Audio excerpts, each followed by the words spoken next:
Buen día a todos, espero que hayan descansado y les agradezco mucho la oportunidad siempre porque somos colegas de trabajo, ¿verdad?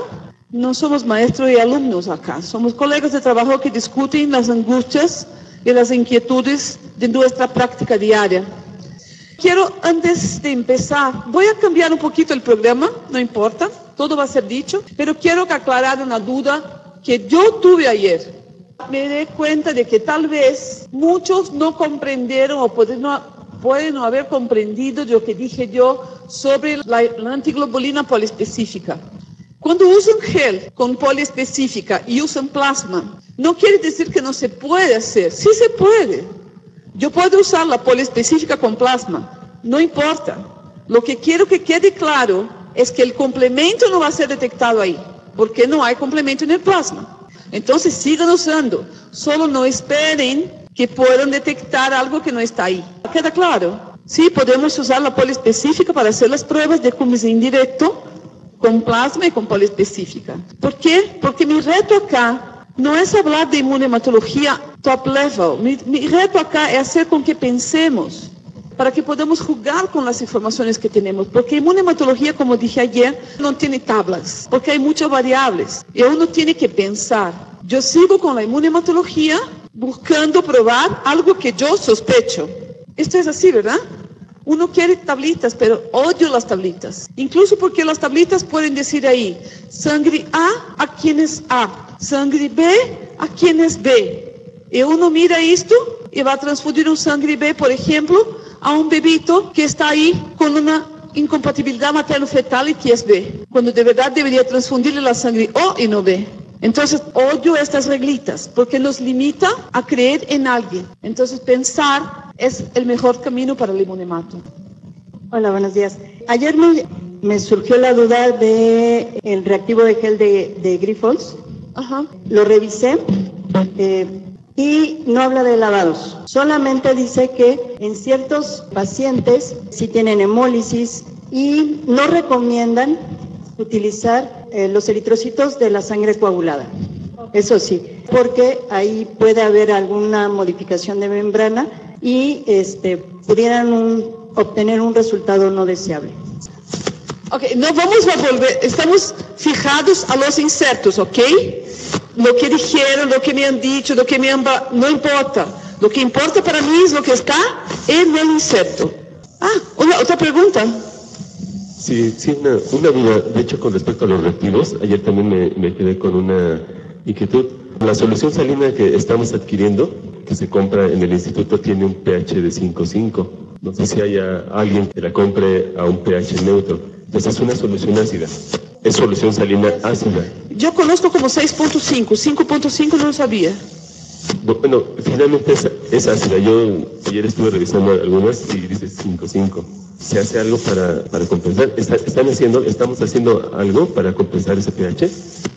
Pregunto, ¿esta solución salina que están usando es la misma que usan para pacientes? ¿0.9%? No lo sé, la verdad es que no lo sé.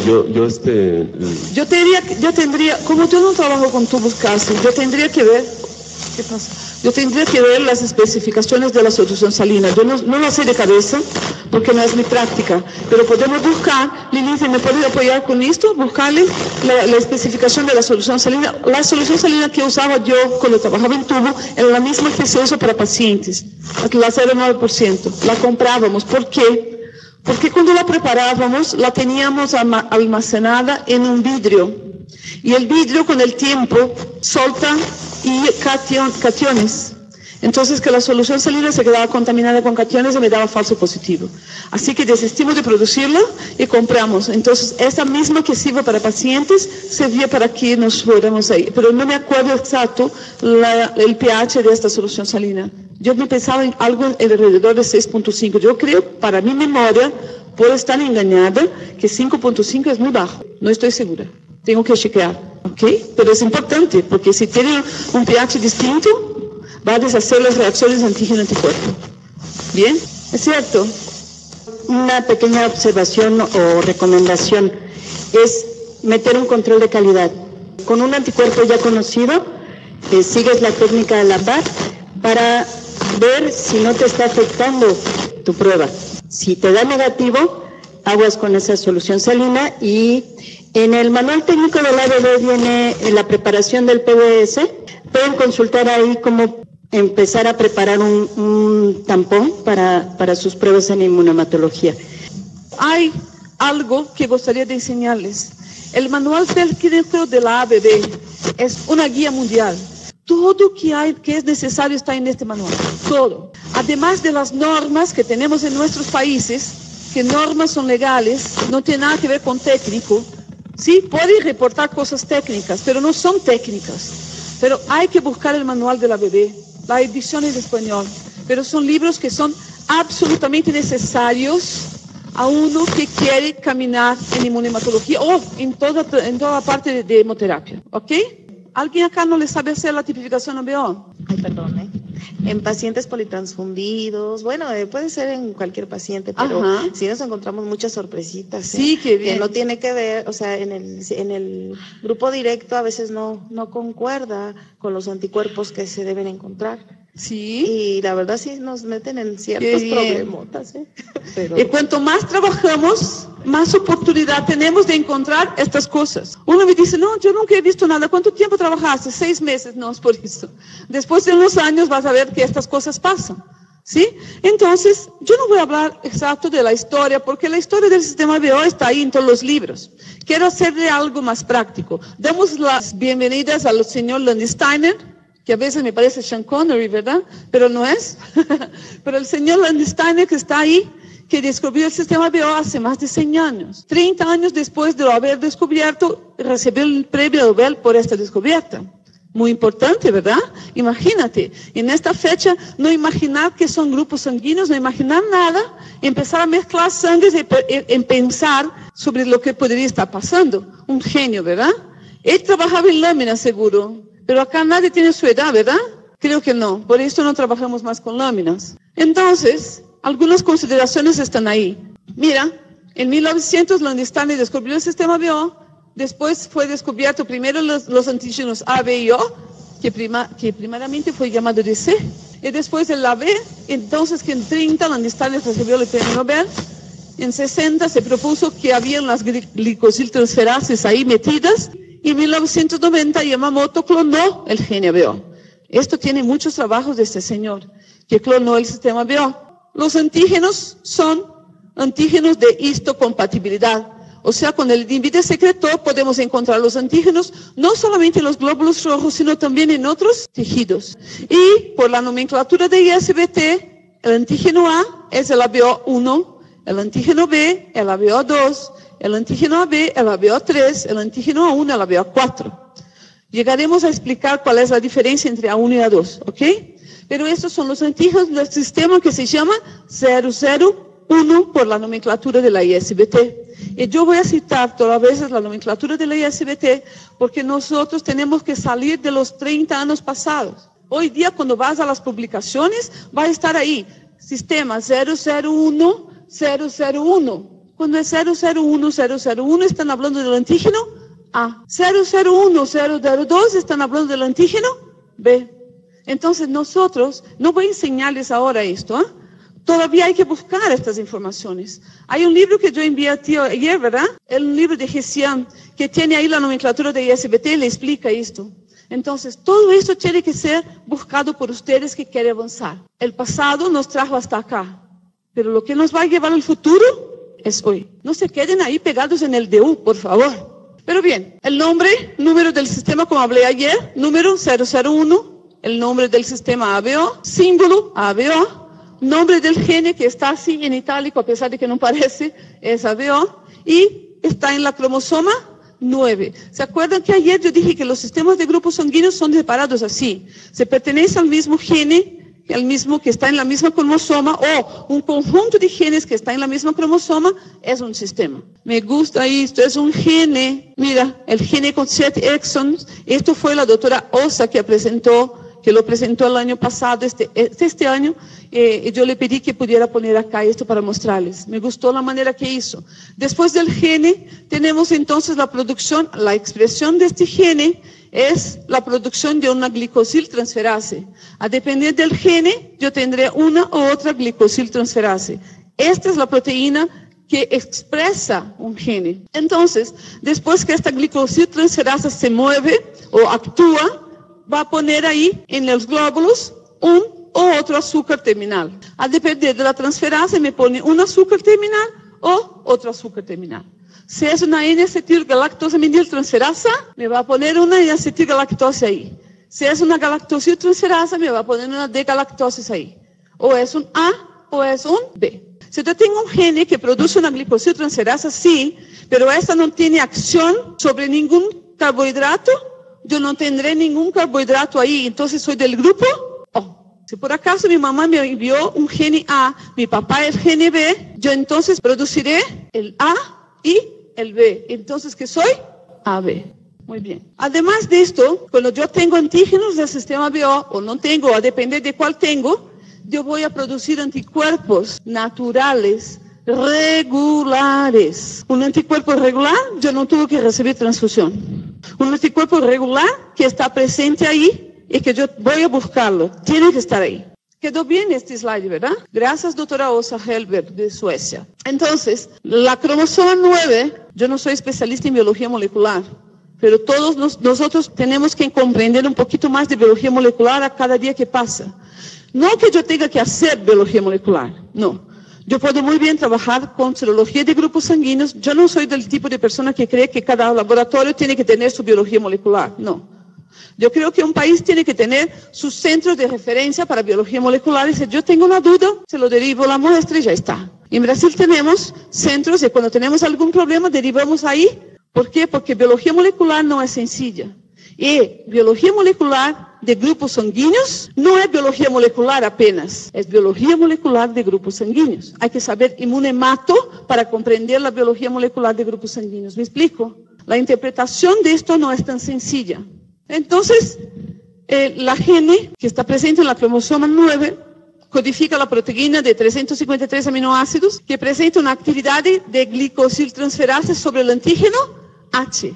¡Ay, qué interesante! Así que todos tenemos que tener un antígeno H. Sobre este antígeno, la glicosiltransferasa va a actuar. Y si yo no tengo el antígeno H, no hay cómo. Aunque yo tenga la gene A, no habrá cómo de poner acá el antígeno A. ¿Quién conoce esto?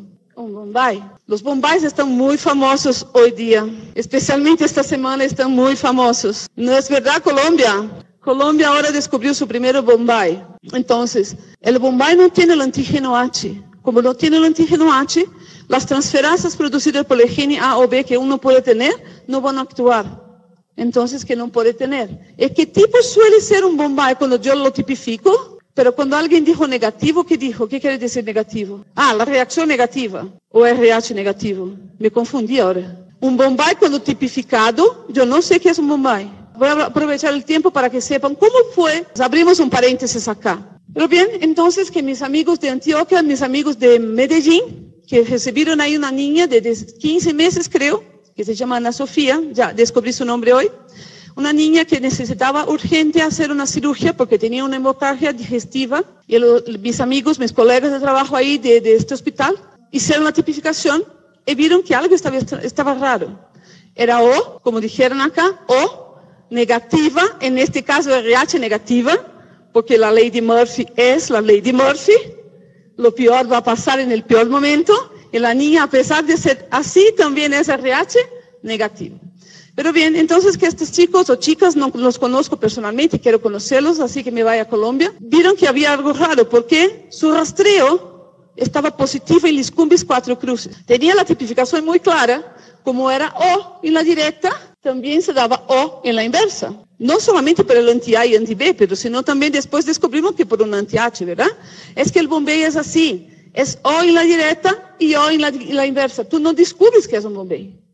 La única manera de saber que puede ser un Bombay es que su rastreo se da positivo. Pero uno no hace rastreo en temperatura ambiente. No le pone la célula O ahí. Pero también se hace rastreo en cumbis. En este caso de la chica, en este caso específico, el rastreo se da positivo 4 cruces en Liscumbis. Me daba 4 cruces en Liscumbis. Entonces, ¿qué era el panel? ¿Y qué pasó? 4 cruces en el panel. Para todas las células. El auto negativo. Cumbis directo, negativo. ¿Sí? Porque lo hicieron. Entonces, se desesperaran.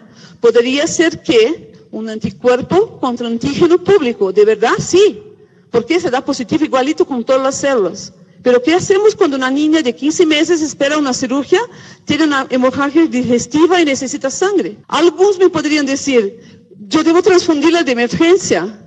Imagínate si en este caso le transfundo de emergencia con la menos incompatible, sin saber lo que pasa. Las chicas de Medellín fueron muy listas. Los chicos, fueron muy listos, porque se dieron cuenta de que había algo grave ahí. Y nos pusieron el caso en el grupo de WhatsApp. Entonces, yo cuando miré esto les pedí, ya sospechaban de un bombay. Esto no fue una idea mía, ellos ya lo sospechaban.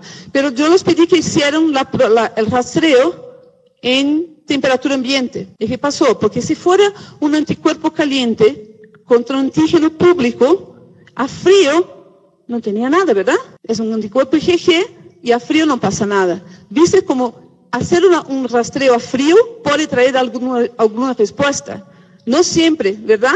Por eso les digo, no es seguir tablas, sino seguir raciocinio. Mi pregunta fue, si esto es un Bombay, debe de tener un anti-H. Un anti-H que reacciona 4 cruces con las células O. Entonces hagamos un rastreo. Ellos ya habían hecho en CUMS, lo hicieron a frío, cuando vieron la respuesta, 4 cruces.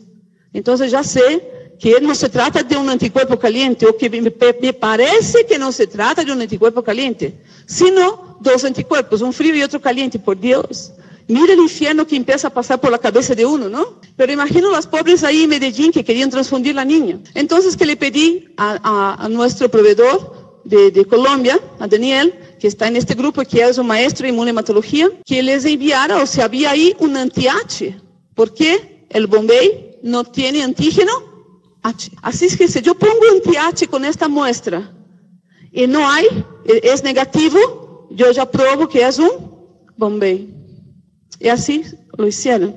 Daniel se les envió, si yo bien comprendí, Daniel se los envió el anti-H, metieron el anti-H con la sangre de la niña y ¿qué pasa? Negativo. Wow, ¿cómo se transfunde una niña Bombay RHD negativo? Y además hay un detalle ahí, ¿eh? Yo siempre en inmunohematología tengo que probar lo que estoy diciendo. ¿Así es? Sí. Entonces, ¿cómo yo podría probar un Bombay? Yo tendría que tener ahí células Bombay a poner con este suero a ver si de verdad se daba negativo. Pero yo no tenía.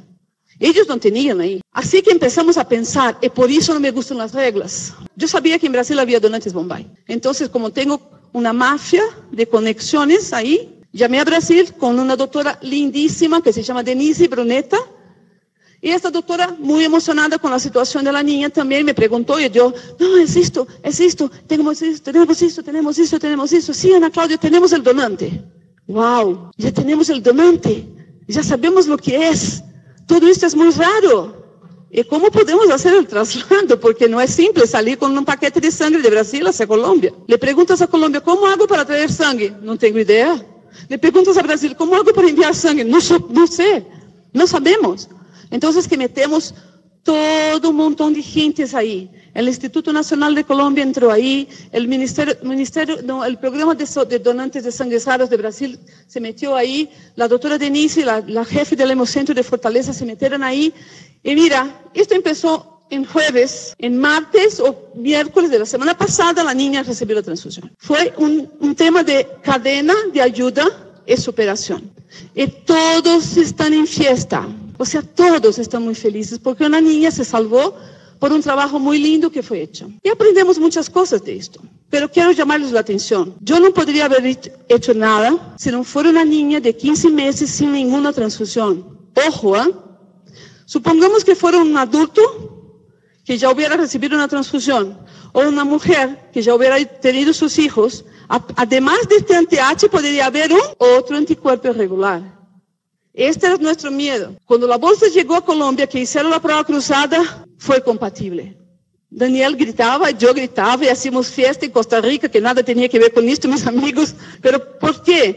Ojo, inmunohematología, hay que ser probado. Esto pasó de esta manera porque hicimos la prueba cruzada y fue compatible, porque podría no haber sido compatible, porque podría haber ahí otro anticuerpo. Entonces había un riesgo ahí que nosotros calculamos que sería mejor arriesgar esto por la chance de que esta chica no hubiera producido un anticuerpo. ¿Queda claro cuando yo explico esto? Por favor, no es que todo o que tiene anticuerpos sea un Bombay, por favor. Y ni todo Bombay que no tenga otro anticuerpo además del anti-H. Y hay que estudiar. Inmunematología no se hace solo, se hace en grupo, en bando. Es una ciencia colaborativa.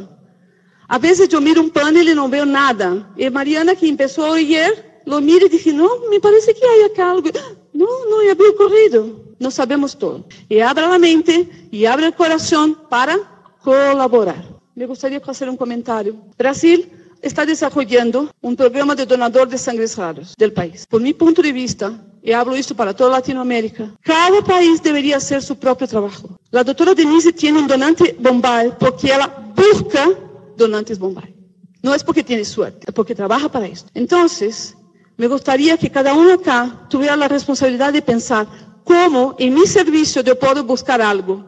No es necesario que todos busquen todo. Supongamos que en su laboratorio sea posible buscar Bombays. Empiezan a hacer un trabajo con Bombays, con anti-H. Pero no, Lili, tal vez ahí donde trabajabas tú sea posible que se busque Diego. Busca Diego. Que alguien pueda buscar otras rarezas, con Kel, KU, o lo que sea.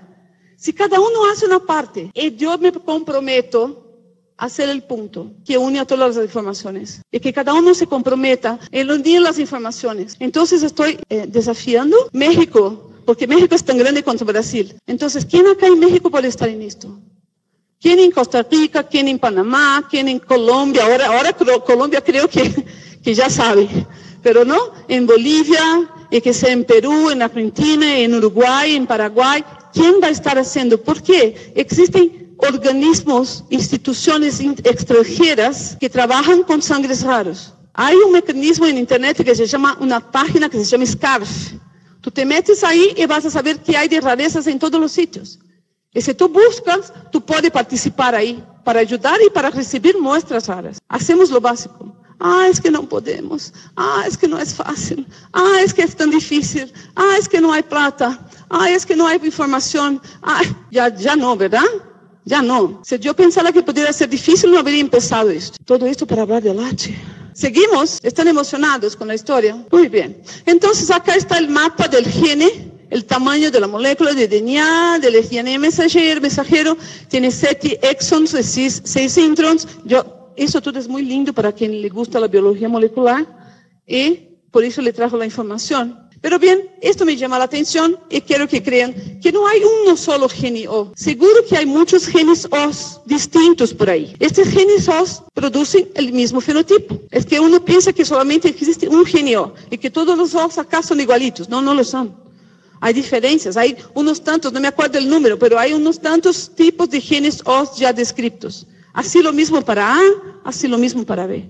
¿Ok? Entonces, hay varios tipos. Además de estos, el sistema BIO tiene antígenos que son estructuras complejas de carbohidratos unidos a glicoproteínas y glicolipídios. Entonces hay una base y azúcares. Este es el antígeno H que es necesario que esté ahí, ¿verdad? Entonces están ahí el antígeno H. Sobre esta estructura se produce el antígeno A y el antígeno B. Son antígenos del sistema BIO. Los antígenos no son productos primarios del gene, porque el gene cuando se expresa no produce azúcar, produce proteínas. Y esto no es proteico, esto es carbohidrato. Entonces, los genes sí llevan la producción de la glicosiltransferasa, que es la enzima que va a permitir la unión de los antígenos A y B acá. Y los recién nacidos tienen presentes en baja cantidad los antígenos ABO. Pero bien, así es. Tengo el glóbulo. Acá está la sustancia de bases, acá está la cadena de carbohidratos construida, el antígeno H. Entonces, que la presencia de los genes que tengo yo produzco las enzimas y si yo tengo la N-acetilgalactosaminiltransferase, voy a poner ahí una N-acetilgalactosamina y cuando yo voy a tipificar con el suero azul anti-A, se va a unir en este antígeno. Si al revés de la yo tengo el gene B, entonces que una D-galactosiltransferase va a poner una galactose ahí en la célula, ¿ok? Una galactosiltransferase. Si yo tengo los dos genes, 2 glicosildtransferases. Estos antígenos van a competir por las sustancias de bases. Por eso a veces el AB se aparece mucho más fácilmente en un subgrupo, porque las sustancias A y B compiten por la misma sustancia de bases. No están en la misma, sino cada uno está en una, ¿ok? Entonces que van a competir por las sustancias de base. Bien, esto es básico, ¿eh? Eso es, enseñamos a los niños el antígeno A, el antígeno B, el antígeno A y B, y sin antígenos del sistema BO. Solo de la BO. Porque los otros 35 sistemas pueden estar ahí presentes. Esto que hay que quedar claro. El sangue O no es la salvación de todo, sino una buena salvación para mucha gente, pero no para todo. Un Bombay, si tú le das la sangre O, lo matas. Eso es un detalle. Si yo le doy la sangre O a la niña, lo menos incompatible, lo que sea, yo la mato. Porque es una transfusión ABO incompatible, como si fuera. Para que también sepan, eso es curioso. Los Bombays, yo suponía que todos los Bombays, cuando se hace un rastreo, le daba 4 cruces en Lis Cumbis y 4 cruces en temperatura ambiente. Yo siempre creía que el anti-H me iba a dar 4 cruces en todo. De verdad que no, ¿eh? En Lis Cumbis puede dar negativo, o a veces débil. Esto yo aprendí con la doctora Denise ahorita. Yo creía que todo se daba 4 cruces y no da 4 cruces. Este caso de Colombia sí dio 4 cruces, pero que todos sepan ahí en Latinoamérica también, cariños, que puede ser que en Lis Cumbis se dé débil o negativo. Pero bien, si yo le doy la sangre O a la niña, ¿qué tiene la sangre O de más cantidad? Antígeno H. ¿Qué tiene la niña? Un anti-H. Yo la mato por transfusión incompatible como si fuera BO. Sería lo mismo que decir, ¿puedo dar la sangre A a quien es B porque es una emergencia? Es lo mismo. Por eso lo menos incompatible, y cuando yo no sé el nombre del anticuerpo, le puedo decir indeterminado, pare y no hagan nada. No transfunde sin saberlo. Del sistema BO ya hablamos de los antígenos. Hablamos ahora de los anticuerpos. Son regulares, naturales, IgM. Importante, ¿por qué? Porque tiene un rango térmico muy amplio. Los individuos O tienen generalmente un título alto de IgG. No solamente IgM, sino también IgG. Esto es el tema de las madres con la incompatibilidad materno-fetal con sus niños, porque el único anticuerpo que traspasa la placenta es IgG, y las personas que son O tienen IgG. La enfermedad hemolítica del feto y del recién nacido, generalmente de baja intensidad por los anticuerpos maternos. Acá en México me parece que esto no es una verdad. Acá he escuchado que acá en México las enfermedades materno-fetal por ABO son más graves. Eso es curioso. Yo no comprendo exacto por qué. Ayer estábamos discutiendo por qué sería esto, pero es algo que me gustaría saber más detalles. No están presentes en los RNs que los anticuerpos anti-A y anti-B. No están presentes en los recién nacidos. Implicaciones clínicas del sistema BO. Algunas curiosidades. Me gustaría que uno se estuviera inspirado a tomar un libro y leer, porque hay muchas informaciones que nos olvidamos con la práctica. Entonces, algunos detalles. Mira, los antígenos de grupos sanguíneos son receptores de patógenos. Existe una expresión alterada en algunas enfermedades, como leucemia, por ejemplo, puede alterar la expresión de este antígeno. Y también puede haber una expresión alterada durante el embarazo. Y relacionada a los anticuerpos, causan reacciones hemolíticas, causan incompatibilidad materno-fetal, provocan a veces abortos espontáneos que son recurrentes. Detalles importantes de nuestro trabajo diario. Esto no es una broma, esto es en serio. El trabajo que hace uno acá es absolutamente importante. Bien, cuando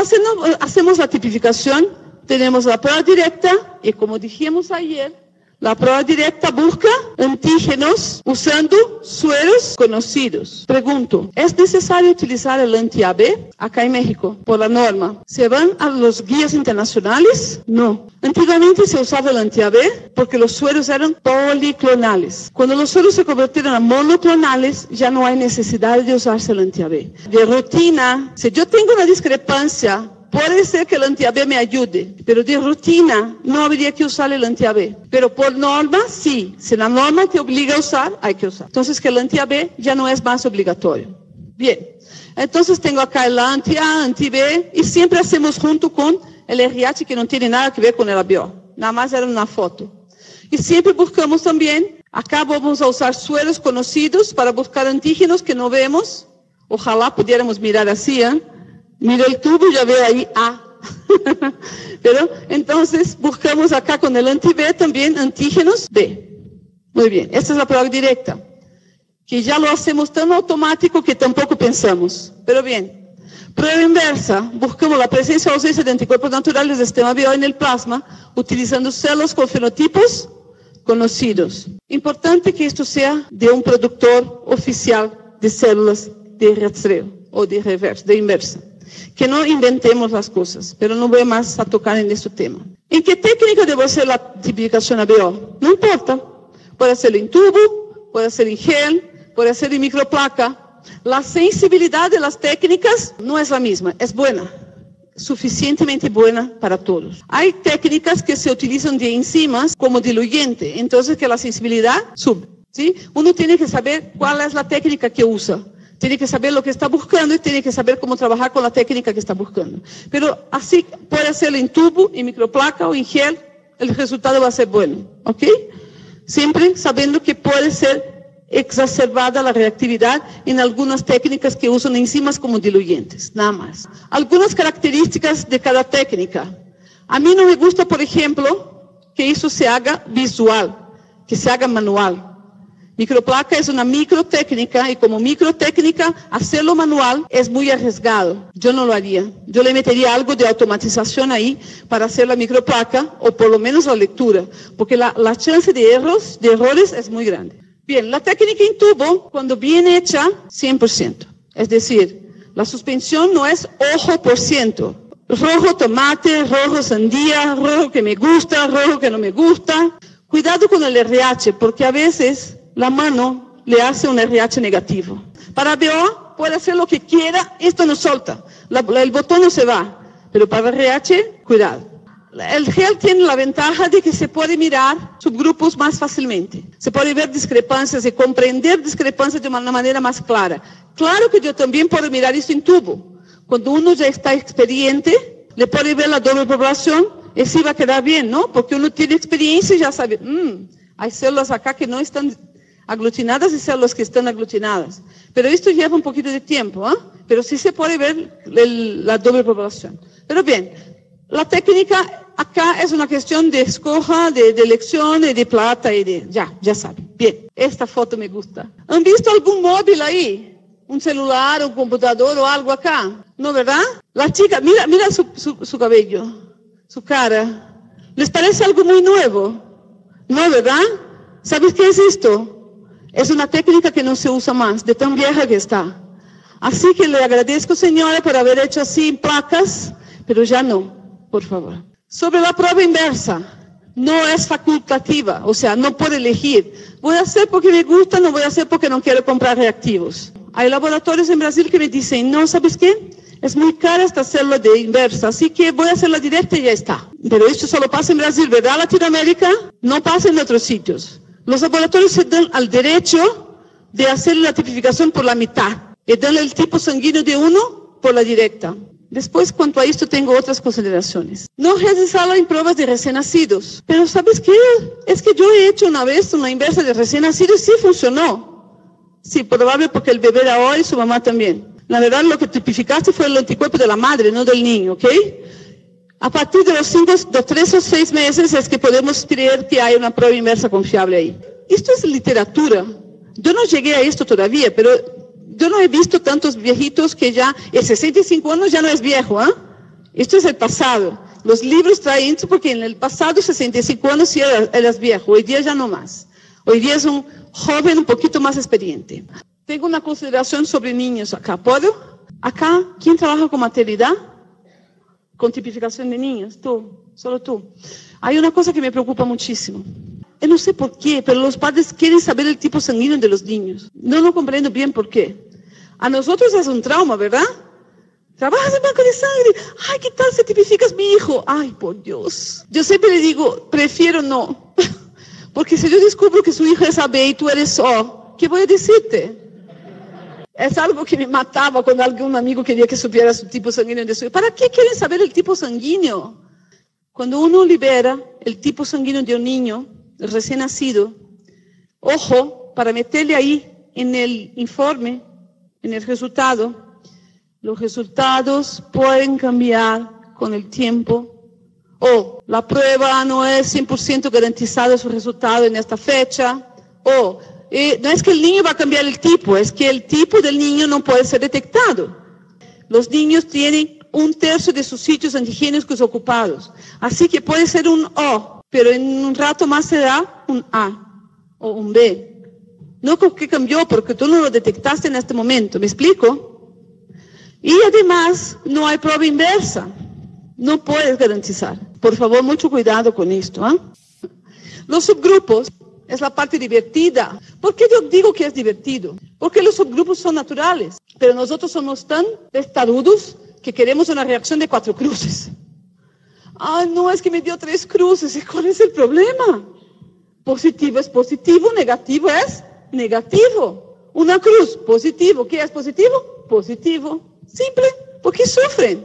Pero bien, genes variantes llevan a la expresión disminuida de los antígenos en la membrana del eritrocito. Nada más. Ustedes pueden aceptar que existan varias variantes de D, pero también existen variantes de A, de B, de KEL.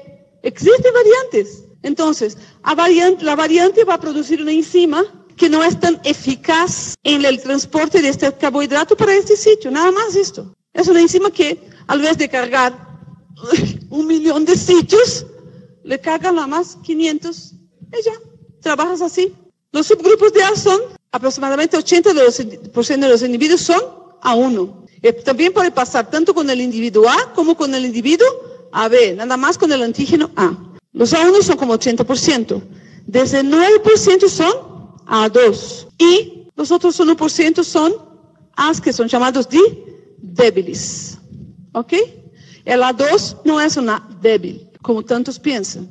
Incluso porque A2 da 4 cruces también. Uno piensa que no dio 4 cruces, que es un A2. No, A2 es 4 cruces. A2 con los monoclonales es 4 cruces. Solo para que sepan entonces que mutaciones en el gene A hicieron surgir el gene B. Y mutaciones en el gene A hicieron surgir el gene O.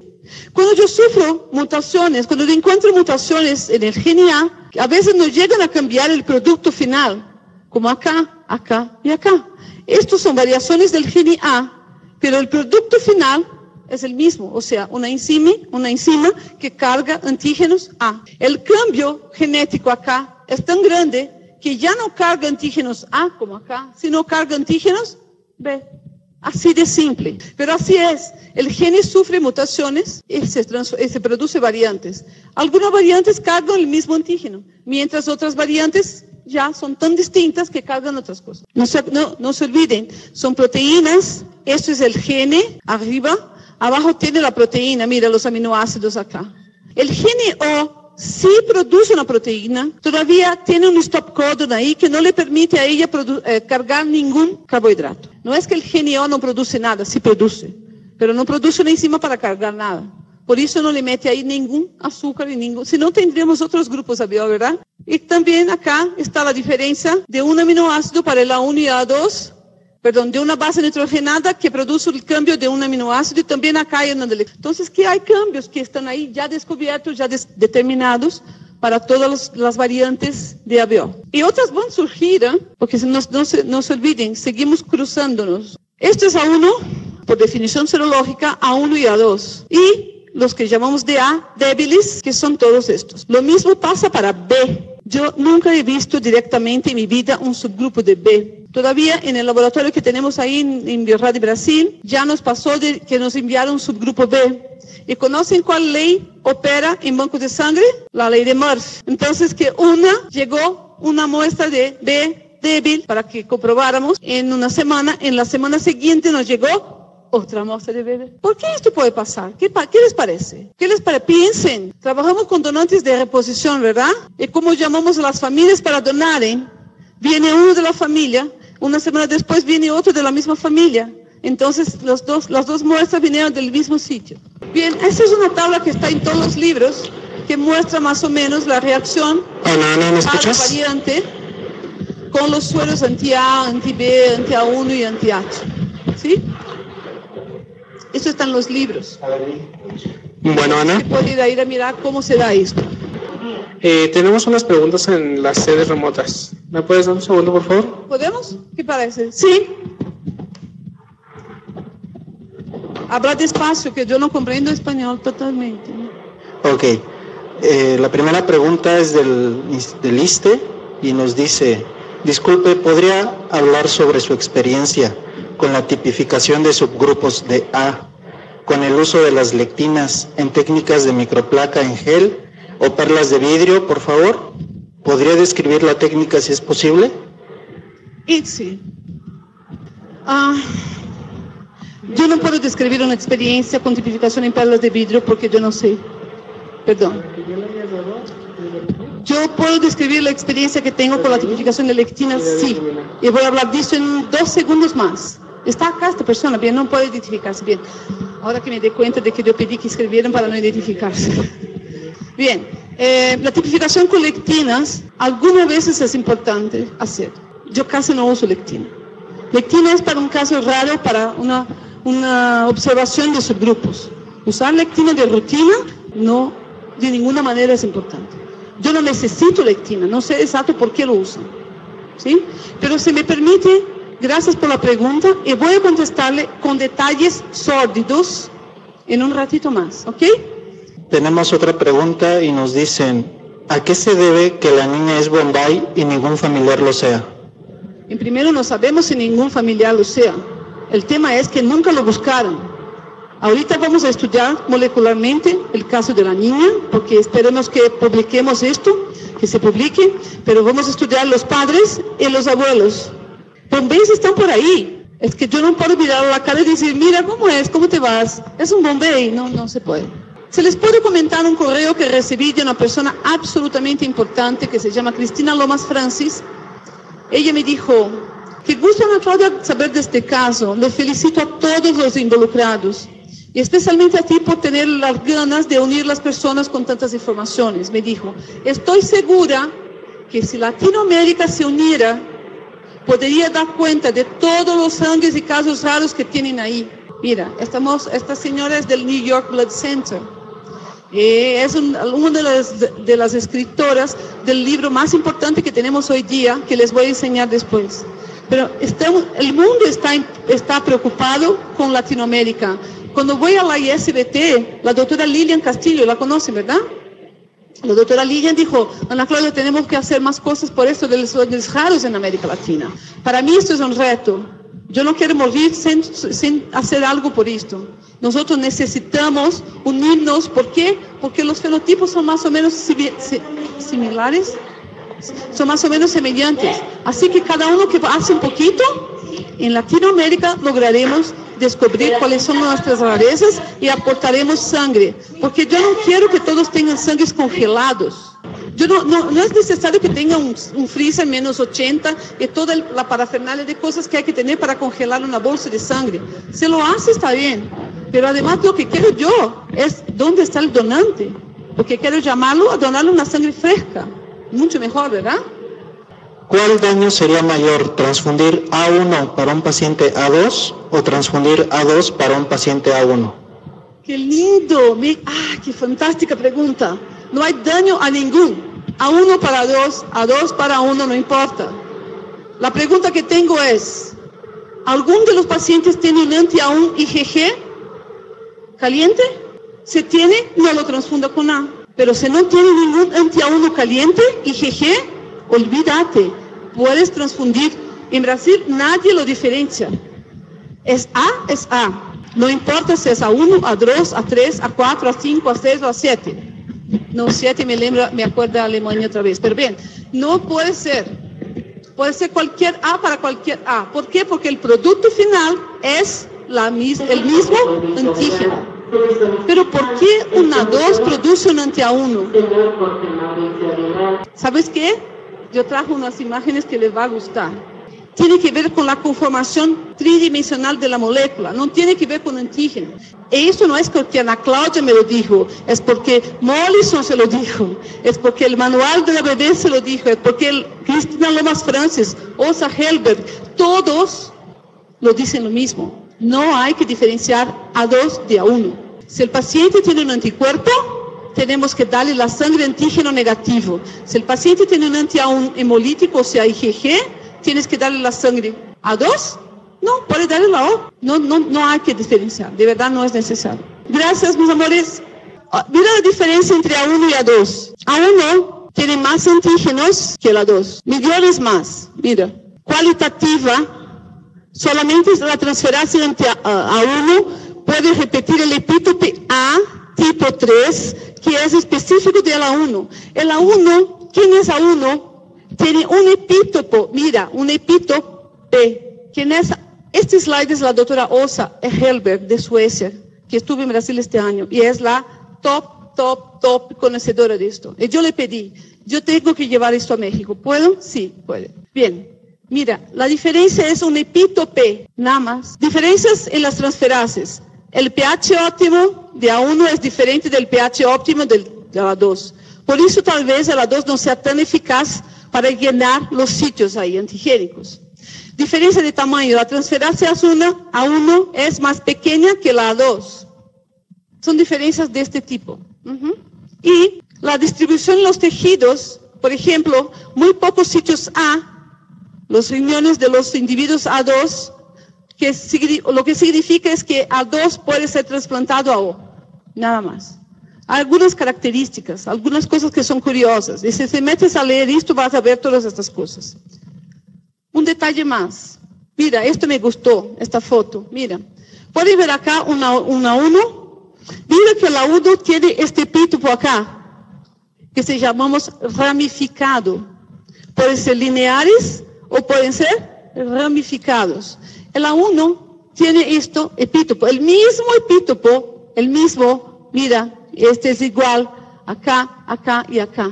Todavía, además de los lineares, puede haber también epítopes que son ramificados. Esto que la doctora Åsa llama acá del epítope A tipo 3, que es específico de la 1. Los A2 nada más tienen antígenos lineares. Y mira que son los mismos epítopes, los mismos, conscientes ahora que no hay diferencia.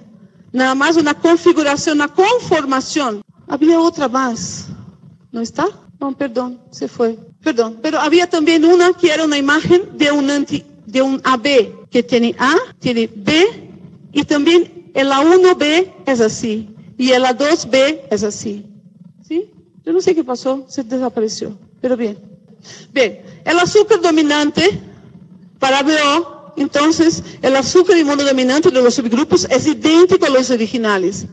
Pregunto, ¿es importante distinguir grupos en las pruebas pretransfusionales? Contesto, no. ¿Sí? ¿Yo tengo que distinguir? No, yo tengo que detectar, no distinguir. El anti-A1 solo tiene importancia transfusional cuando la amplitud térmica es hasta 37 grados. Si el anti-A1 reacciona a 37, preocúpate. Si no, olvídalo.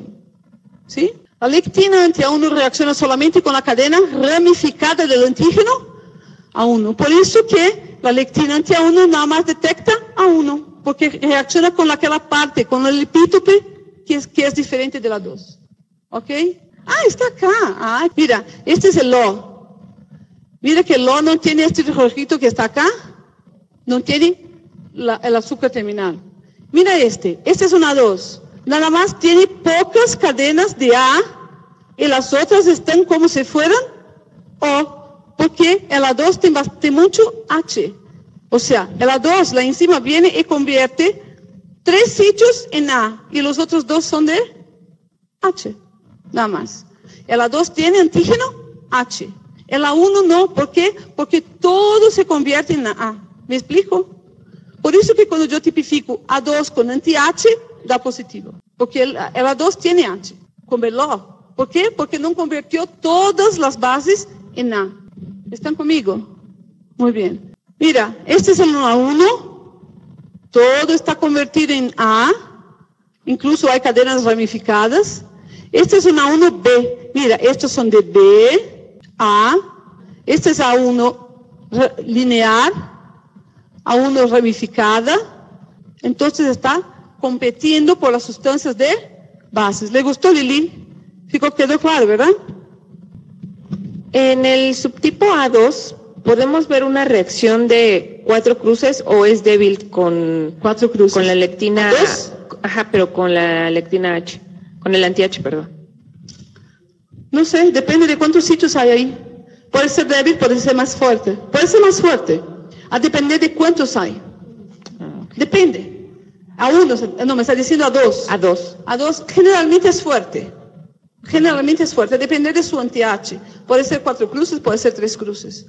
Okay. ¿Sí? Gracias. Y cuanto más débil queda, más H sobra. Entonces, que más fuerte queda con anti-H. O sea que cuanto más débil, sobra más H y con el anti-H va a ser más fuerte. Pero, ¿quién me asegura que es A2? No, no está seguro. Ah, no. Ajá. Ah, gracias. Ok. Pero no, eso es importante. Mira, lo que sabemos es cuando es A1. A2, porque le va a dar 4 cruces, en negativo con lectina ante A1. Pero los otros, no se asegura. De A1 para A2 sí se asegura porque va a dar 4 cruces los dos, le mete lectina acá, va a dar positivo. La pregunta que tengo es, ¿para qué quieren saber esto? Eso es el tema. ¿Para qué quiero saber esto? ¿Importa a alguien? Por curiosidad. Para Osa probablemente importa porque es una investigadora. Pero la única manera de descubrir eso y darle el nombre es genotipificando tal vez. Los otros débiles, los otros. ¿Ah? Pero yo puedo inferir por algunas cosas de la literatura. Y voy a enseñarle un caso donde yo lo inferí por la literatura, ¿ok? La pregunta es, si no es por diversión y por estudio, ¿para qué quiero saber esto? ¿Hay antígeno A ahí, aunque sea uno? ¿Qué sangre le doy? A. ¿A quién le doy esta sangre? ¿A quién es A? Así de simple. Es que nosotros tenemos algunas cosas acá un poco confusas con esto.